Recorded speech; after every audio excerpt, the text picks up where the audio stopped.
It's an absolutely glorious, cold, crisp morning here at Wallyford Station. I'm heading down from Edinburgh to London, and it's going to be a big journey. I'm going to be going on a train, on a tram, on a plane, and then on a tube. That's almost like the full Monty. The only thing missing is a boat.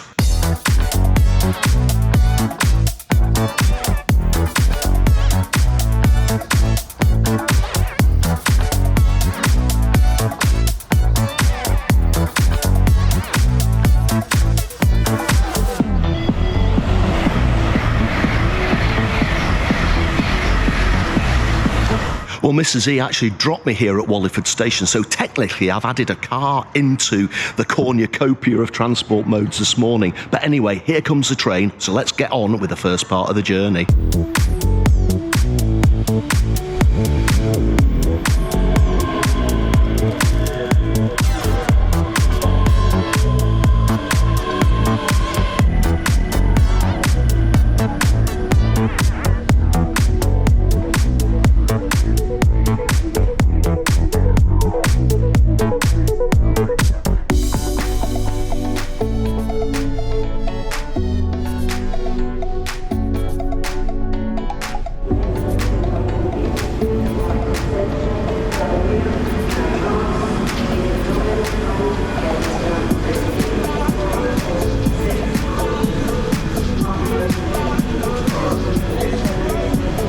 Well, that's the first part of the journey done. Only takes 10 minutes from Wallyford to Edinburgh Waverley, and it cost £4. Now I've got to walk up to St Andrew's Square to get the tram.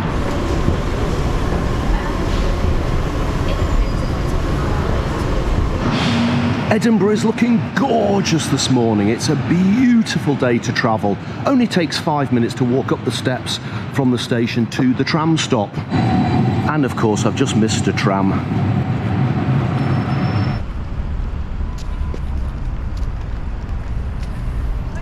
The trams are every 10 minutes, so not long to wait at all.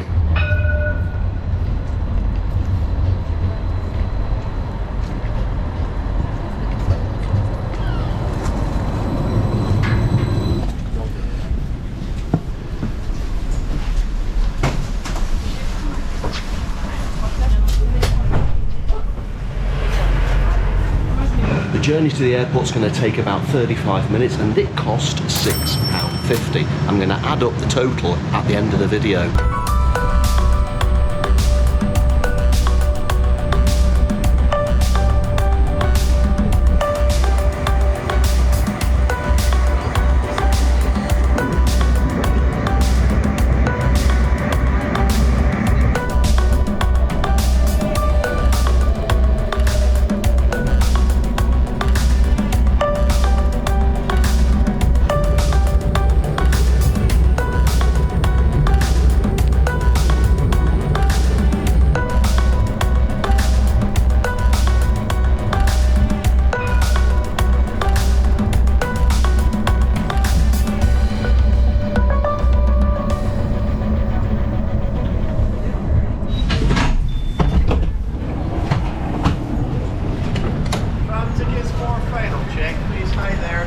Well, here we are at Edinburgh Airport, and everything is going really swimmingly so far, but the wheels might be about to come off. Today, I'm flying to London with British Airways, first time in quite a while, and British Airways and I have a really checkered past when it comes to flight delays, so fingers crossed everything stays swimmingly this morning.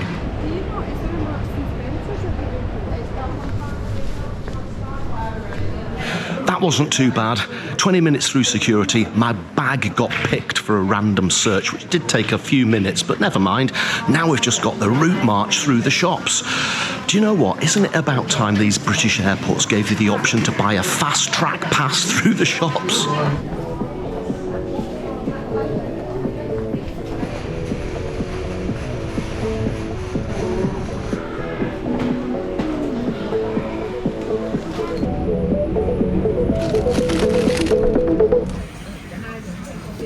To be perfectly honest, I'm not sure what the catering situation these days is on British Airways domestic economy, so I thought I would have a precautionary bacon roll before the flight.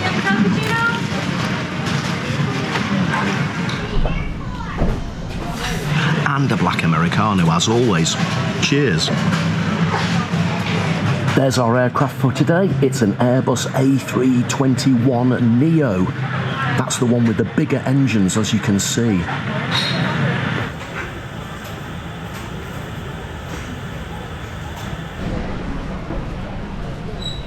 It's actually got a bit foggy whilst I've been waiting for the flight. Hope we can still see stuff out the window.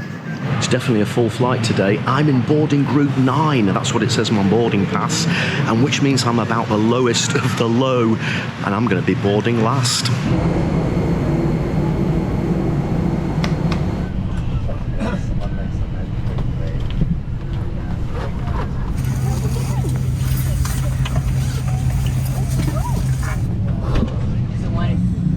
This seat pitch is so tight, and these seats double up as business class depending upon where the curtain is, so this is really poor.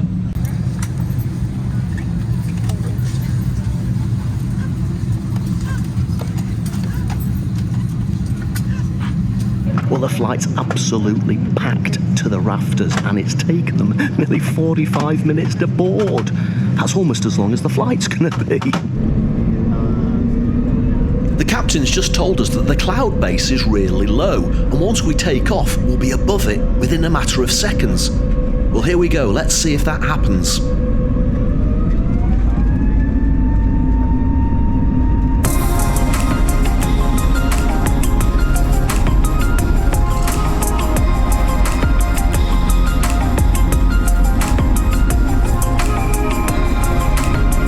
There we are above the clouds already.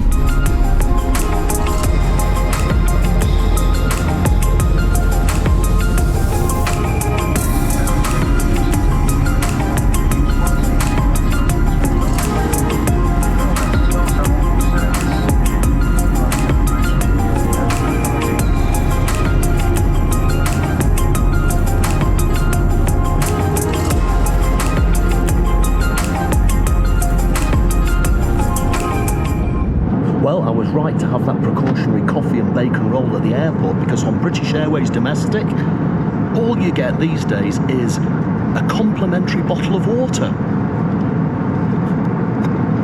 Oh, it's all nice and refreshing, but they don't even have buy on board anymore.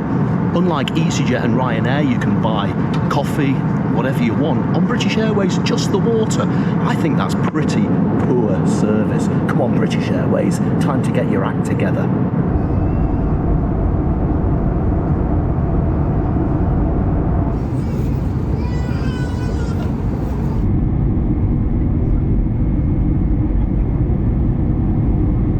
That's the captain just announced 10 minutes to landing.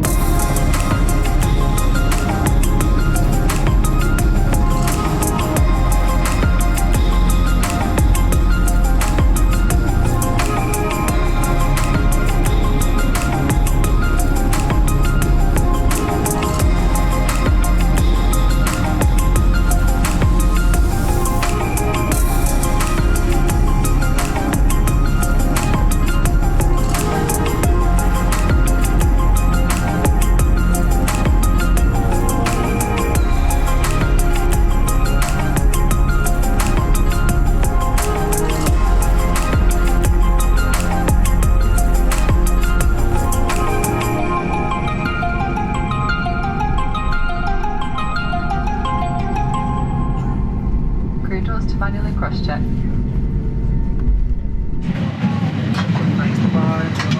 Thanks very much. See you later. Thanks a lot. Thank you.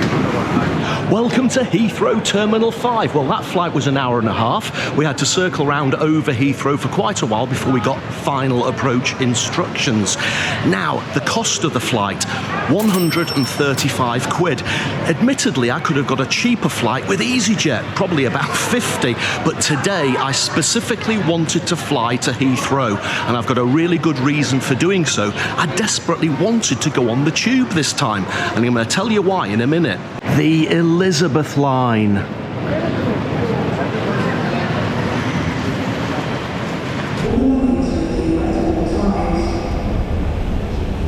Yes, it's the Elizabeth line. Only been open for a couple of months. This is the new super duper tube. It's taken them at least 10 years to build this, so I'm really looking forward to finishing my journey on the Elizabeth Line train. Well, I am such a train geek, I couldn't resist it. That's why I didn't fly EasyJet to Stansted today. I flew BA to Heathrow just so I could try out the Elizabeth Line. There we go, super duper modern new trains. They look so much more sleek than normal tube trains, don't they? Let's get on board.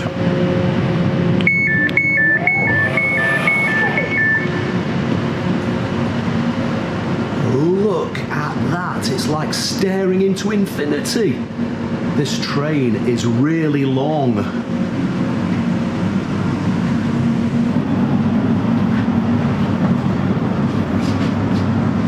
Let's take this one. I do like that Elizabeth Line special moquette. Purple, obviously.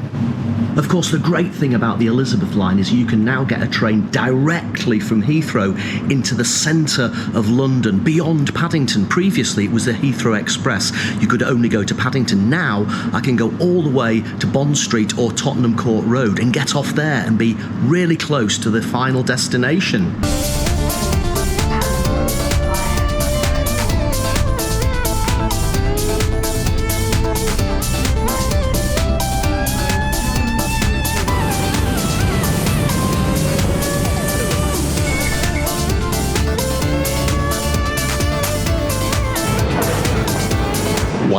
Wow, this is Bond Street Elizabeth Line station.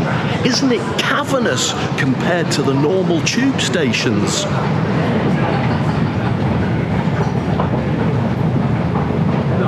Goodness gracious, that's a long way up.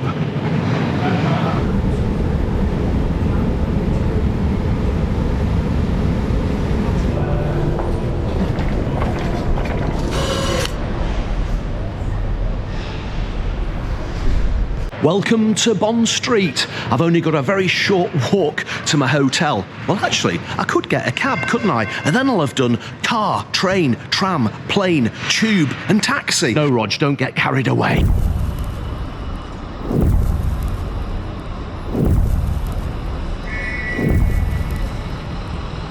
Well, that Elizabeth Line train cost me £14.30, so the sum total of the whole trip was £159.80. Not too bad, I guess, given all the modes of transport I've partaken of today. Just behind me is the Landmark Hotel, my final destination. It's a really prestigious, beautiful London hotel, and I'm going to do a hotel review in a later vlog, so do please subscribe to the channel so that you don't miss out on that review of the Landmark Hotel. I hope you enjoyed this little trip with me this morning. We did trains, we did trams, we did planes, and we did the tube. Until the next video, remember, there's always something to see, so get out there and find it!